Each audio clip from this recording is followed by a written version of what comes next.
visitor to Florence will have likely seen the Duomo, but not all of them, and definitely not many Florentines, know the stories and legends behind many of the marble decorations on its facade. If you look closely, you'll see a bull's head on the left side of the Duomo, right underneath the dome, on the side of Via dei Servi.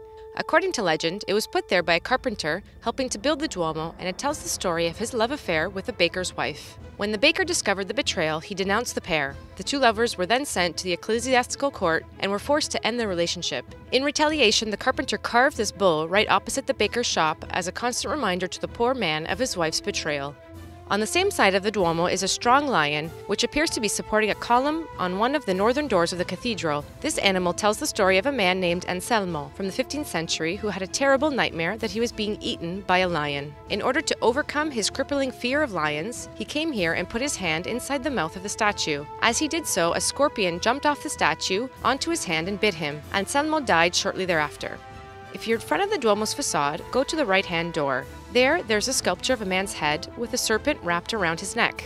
It was put there by Giuseppe Cassioli, who sculpted the doors with his brother Amos. Being one of the last parts of the Duomo to be finished, there was a lot of pressure on the brothers to finish the doors quickly. Weighed down by the pressure, Giuseppe vented his feelings by adding the self-portrait of himself, strangled by serpents who represented his bosses. Now have a look at the massive cupola, Filippo Brunelleschi's soaring achievement. Look at the tambour or drum on which the dome rests. Here, there should be a balustrade of 8 sections around the octagonal dome, but only one of the 8 is visible. The rest of the masonry and brickwork looks a bit rough and unfinished. The balustrade never existed, and it's Michelangelo's fault. As it turns out, the architect, Baccio d'Agnolo, designed the balustrade in the early 16th century. When the first section was put up, Michelangelo hated it, saying it looked like a cage for crickets. So the authorities decided to cancel the project, and no one has ever come up with a new design. These interesting details are available for all to see on the Duomo's elaborate facade.